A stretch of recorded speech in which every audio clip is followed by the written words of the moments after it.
We enter the class, and what we do is more than just trying to meet the obvious set objectives, such as introducing and having the students practice a new grammar point. We want our students to be better in using the language in general, and to feel good about it. How can a teacher develop a good learning atmosphere where the students feel the classes are effective and relevant to them? In this episode, Sandra Torbilla Lopez interviews Max Maximchuk as he talks about the 6 guidelines that have helped him immensely in the planning and the execution of his classes. They form a big part in what he refers to as integrated learning. Before beginning the interview, here are a few words about this video series. Hello there. This video series is for language teachers looking for some practical ideas to use in their classroom. This video series is with invited guests who are educators, teachers, and students interested in exploring with Max what might constitute good language classes.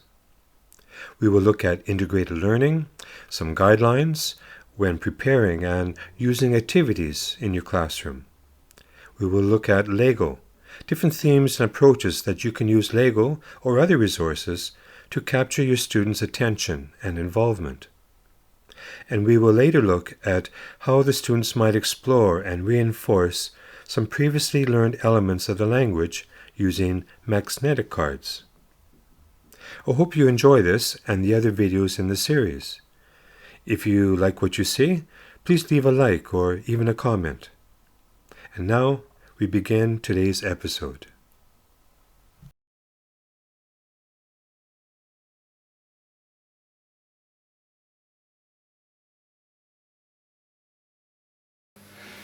Hello, Sandra. Hey, Max. It's a pleasure to be here with you talking about integrated learning.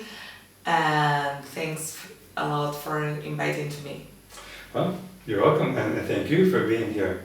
You have some questions to ask. Yeah, I have some of them, and the 2 first of them will be where did this integrated learning come from, and what is it, and what purpose does it have?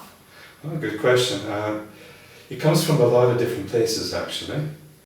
I've been asked on several occasions what goes into my lesson plans. What guidelines do I use?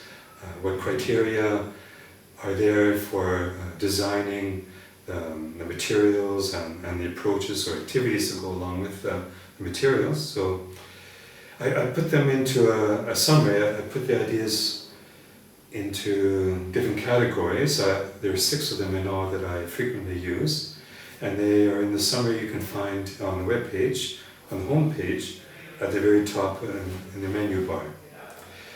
The purpose of these different elements are to facilitate and enhance the student's learning experience. The guidelines are there to provide, again, a reminder of what approaches to take and how the materials will take their form eventually. Well, Max, tell me now about the first element. There is a process involved. Yes, well, imagine you're in location A and you want to get to location B. Much depends on how you define location B. If you're working on the past simple, maybe you want the students to learn some irregular verbs in the past simple form.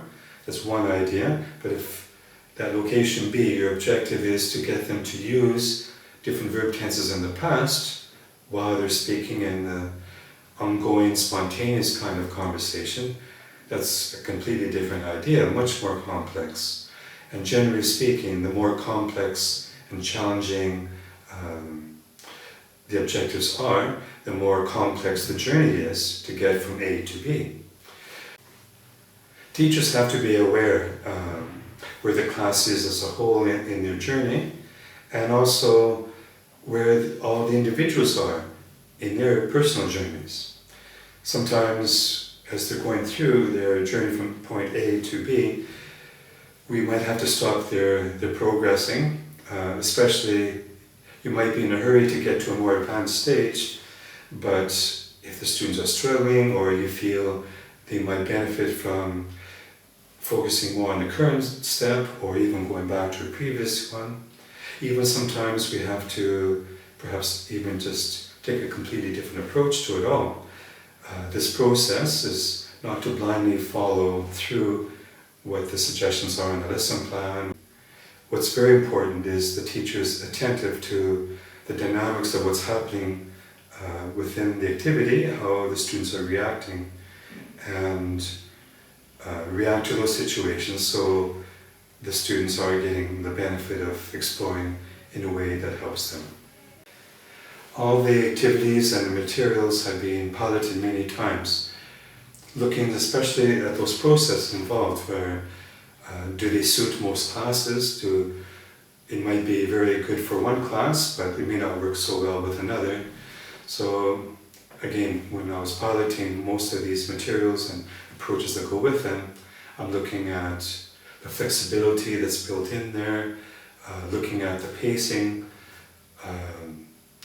maybe even the approach itself, how you can adapt the approaches to the process, make it more appropriate to the students and more efficient to reaching those objectives. Okay, while it's important to have clear objectives, and a lot of teachers are encouraged to define them, it's also important to keep in mind the big picture, how the students are developing individually or as a class. You want them to feel good about using English, to see themselves as language users, to become more confident, more motivated in using the language. So we do have an activity, we do have a lesson plan getting from A to B, but we also have to keep in mind another kind of process where the students are developing that confidence, that motivation, and we have to balance those things all the time as teachers. We want to nudge the students, to guide them, to direct them, and this also means that maybe we would have to change the lesson plan as we originally thought, sometimes midstream. Again, there are processes happening at multi-levels, and it's up to the teachers, their judgment calls, to define where to go at any moment in the class.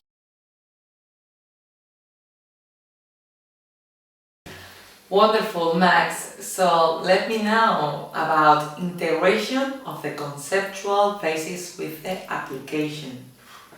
That's kind of heavy, like the concept and the application. But basically it's talking about we have these ideas and how do we get them applied, how do we use them. So let me start with a mini story about my son.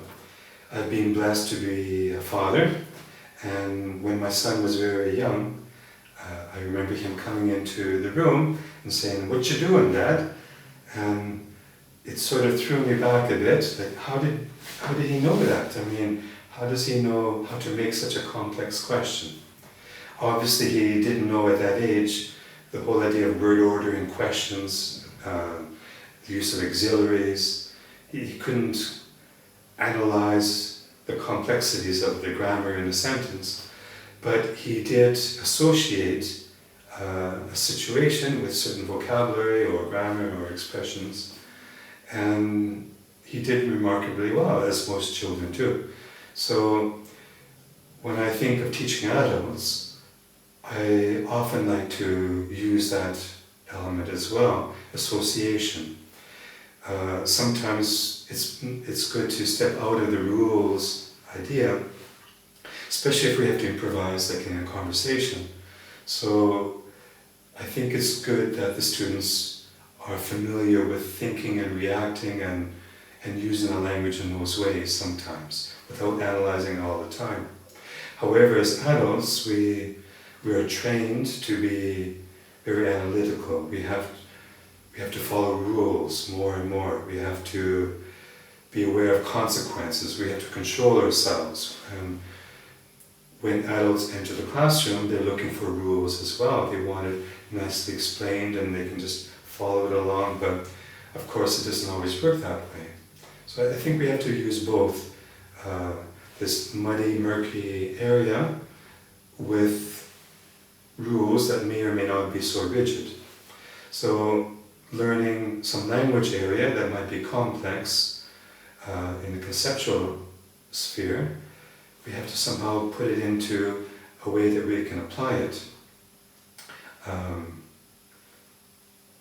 So again, as teachers, we can approach teaching with those ideas. Sometimes it's very beneficial to present things nicely in a chart form, in a way that students can reference. They can see, yes, now I understand that relationship. It could be visual images, but I think for adults, they do need that as well, for their own security, to give them some direction. There is some intellectual processing for the conceptual. They need, some anyway, need to go through that before they can start applying it. They have to understand it more, some people.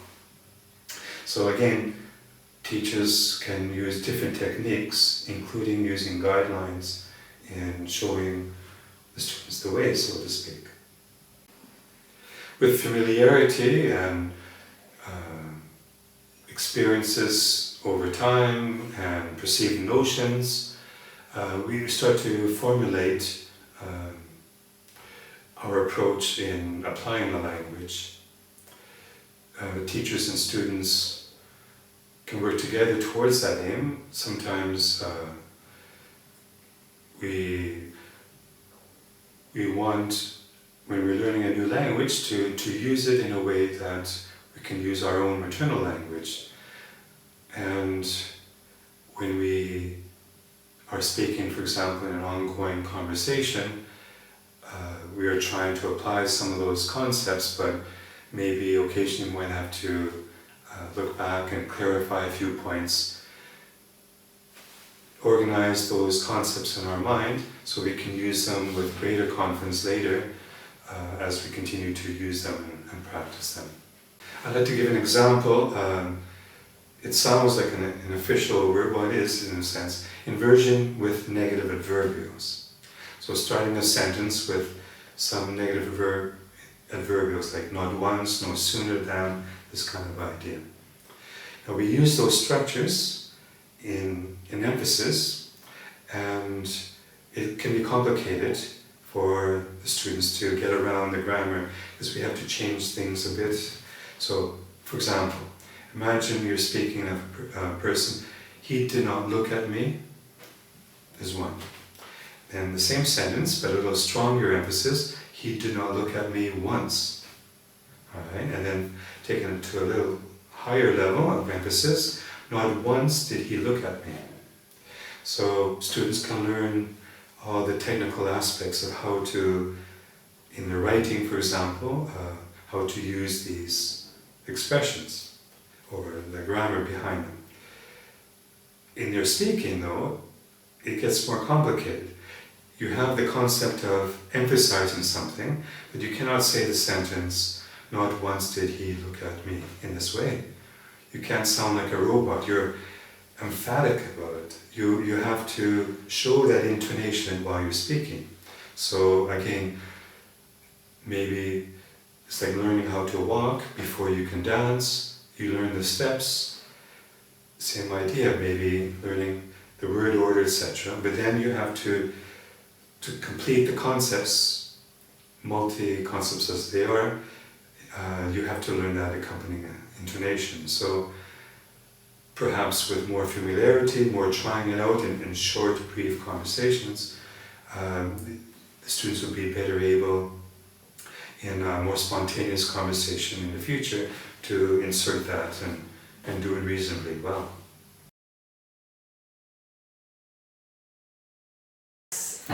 Thanks for response the earlier question. So But now I have some questions more. Okay. Students' involvement and interest level is high. Yes, they have to be involved. If the students are not interested, their progress is going to be so slow. So you want to get them involved. You want to get their interest in there, and that's not an easy thing to do. But how? How do you get involved your student? That's the million-dollar question. Sometimes it's really hard to get the students interested, but I think the best way, or one of the best ways, is to reach the students, to get inside them in a way. Get them to help you understand their perspectives, find out what interests them. If we have to do a reading, if that's part of the curriculum, then include some readings that they actually are interested in. You want to get them to give you suggestions, get them involved in the decision-making process. If they ask you a question, check to see if you're actually responding in the way that they want you to. I mean, you might be answering a question in a different way. So do a little check to see if you actually answered their question. Other ways to get them involved is help them know how to evaluate themselves. So they can see for themselves whether they're doing well or not so well, and this will definitely help them.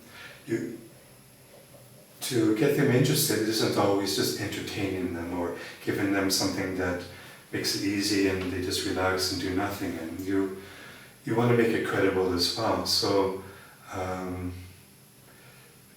do things that they can actually see progress in, and it makes it worthwhile. The activities that you plan, and they become more credible if they can see for themselves some progress being made. Give them praise, show them things that they are doing well sometimes, and definitely give them feedback all the time. Sometimes it doesn't have to be negative feedback, but show them where they are and what they can do to get a little further ahead. It doesn't have to be worded in a negative way, but you don't have to avoid negative things either. So I think they can learn to appreciate that very much, especially if it's enveloped in a warm blanket of support all the time. They know that they can make mistakes, but that's just part of the process, and there's nothing wrong with that. So again, you want to get them involved, feeling they're part of something, and they have an influence in what they're doing as well.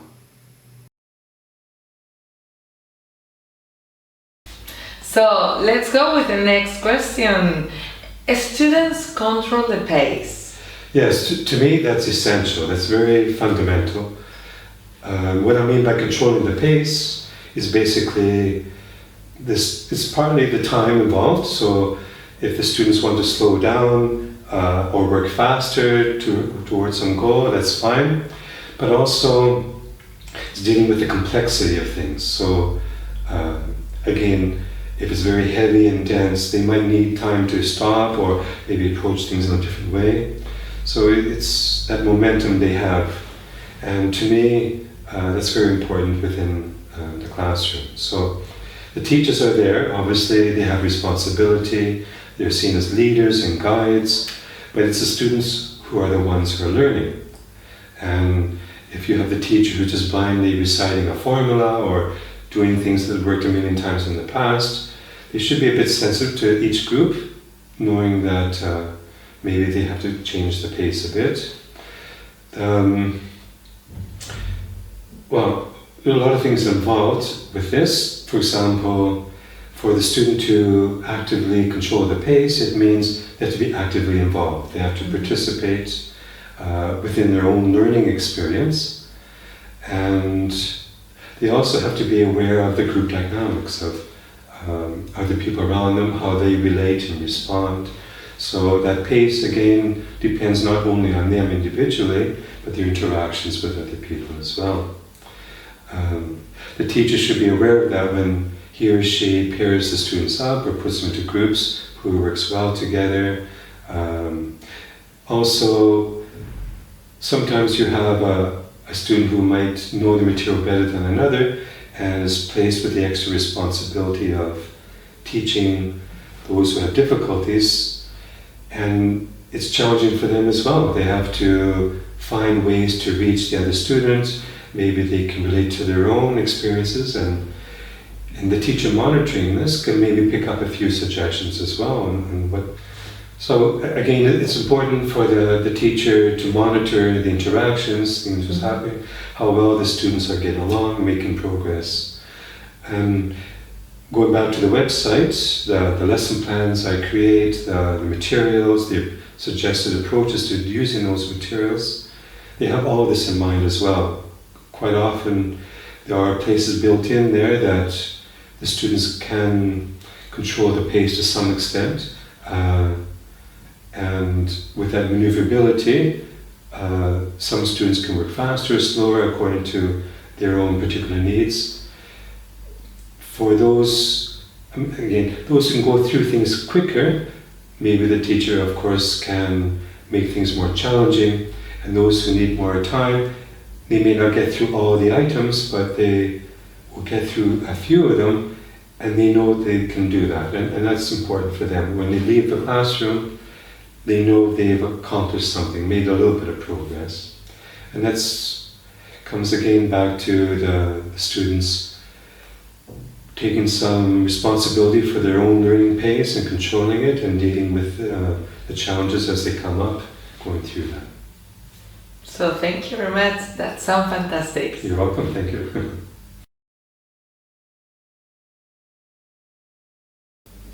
The activities typically have physical objects. It's true. Not all of the activities I have on the website have physical objects, but quite often they do. And it's something I feel is a very effective tool in the class. Years ago, there was like a mini movement where some teachers tried to minimalize the classroom accessories that complement the activities, and it's sort of like the MTV Unplugged series, and they wanted teaching without the photocopies and things like this. And to some extent I think it was not a bad idea, but I don't really follow it like a rule of thumb.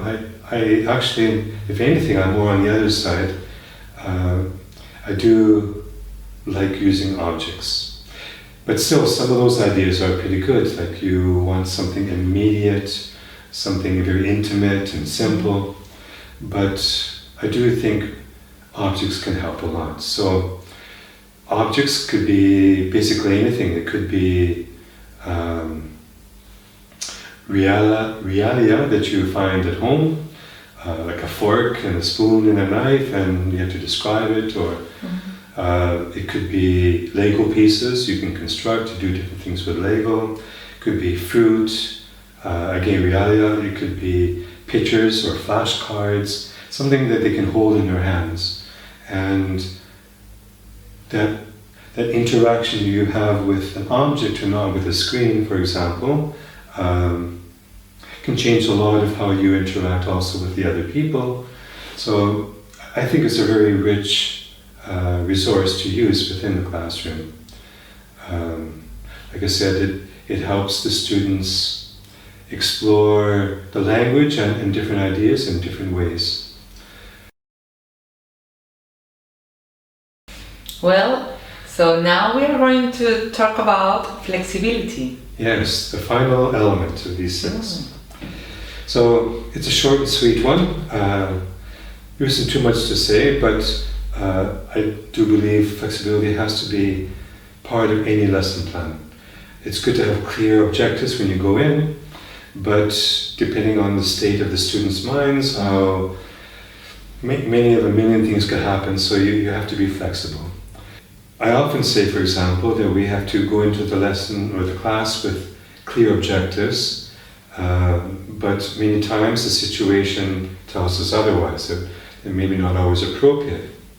I learned this lesson quite the hard way one time. I was working in this one school. They gave me 3 2-hour classes back to back at all the same level. So I was teaching from 4 to 10, and I thought, well, it's not so bad. I can use the same lesson plan for each of these classes. But right from the very first day, it was very clear. Obviously, every class has a different group of individuals. They have a different dynamic, different personality.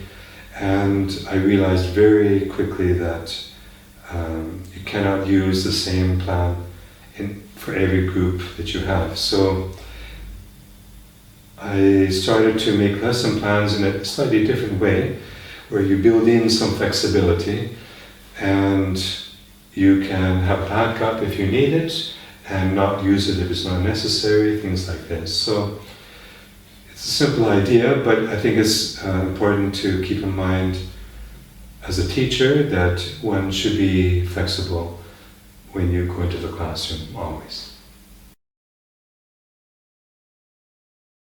So, any last words about integrated learning? Well,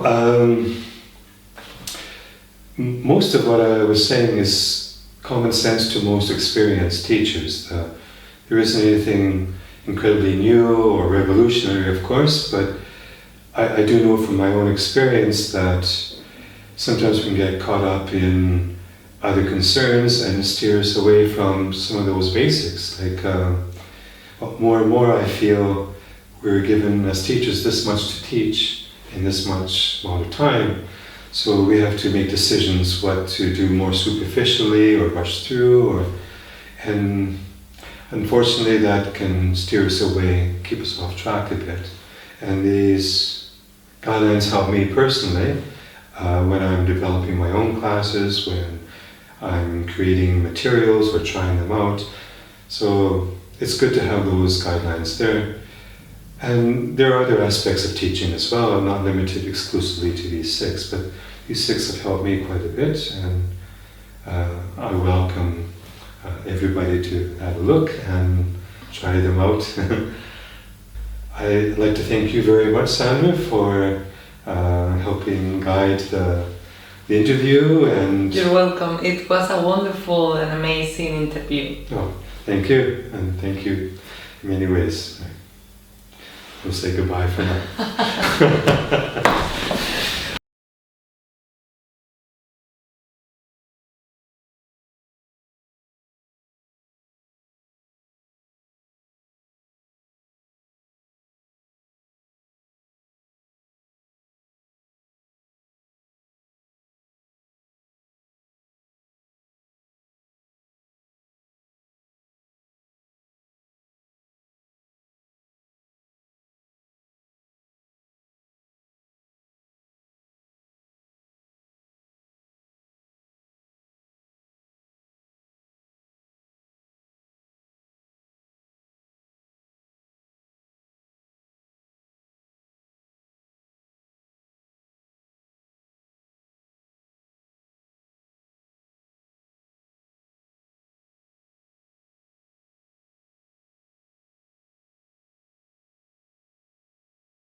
That brings us to the end of this episode. I'd like to thank the following people who have helped to make this series possible.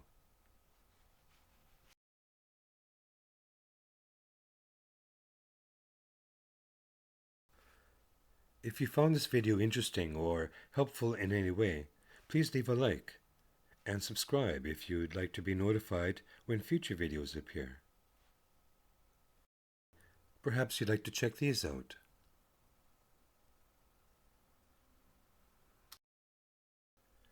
Until the next time, all the best to you.